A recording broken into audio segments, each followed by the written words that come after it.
Sugeng rawuh ana ing channel iki. Aja lali like, komen, lan subscribe ya. Matur nuwun.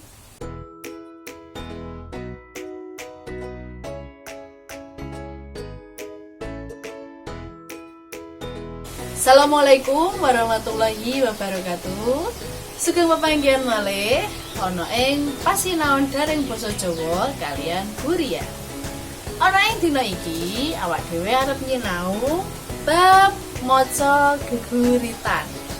Terus kemutan ya, geguritan niku napa?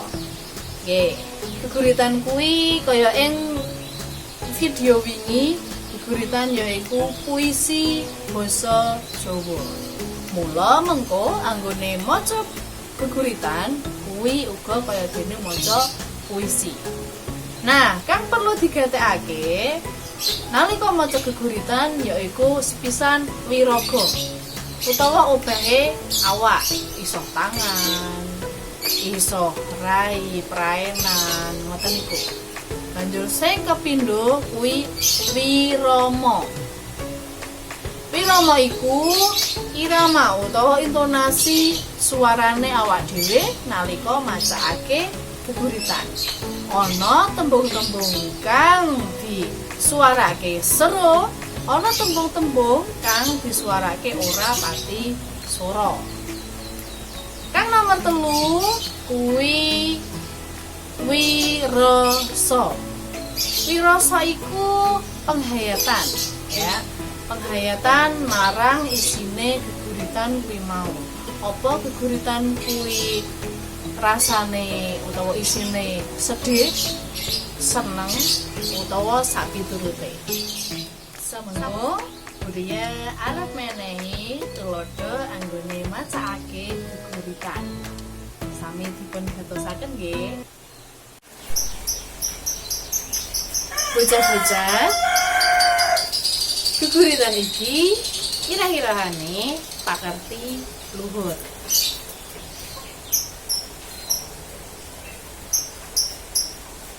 Konco,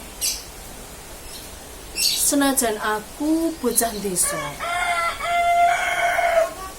aku isih duwe pangarsa. Senajan aku bocah ala rupa, nanging aku isih duwe tata krama. Konco, eman temen sliramu kuwi. Senajan rupamu bagus lan ayu, nanging tumindakmu tansah gawe wong liya kuciwa.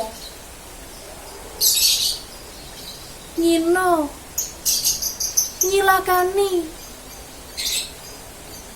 kepala congkrah tanpa rumangsa menawa dheweke kuwi ora sempurna.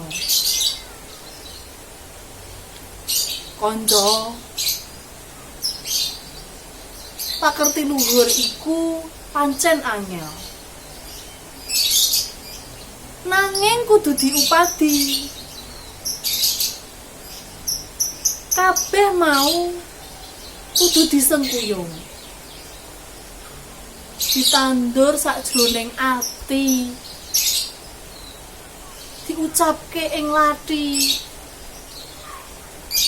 kanthi becik nastiti ngati-ati. Menika wau sekedhik tulodo anggone macaake geguritan kanthi nggatekake wirama, wiraga lan wirasa. Muga-muga sampeyan saged nyinaoni menika wau, banjur mangke saged praktek anggene maca geguritan kanthi sae.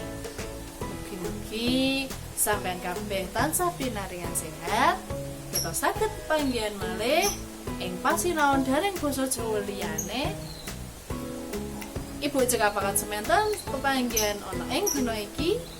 Wassalamualaikum warahmatullahi wabarakatuh.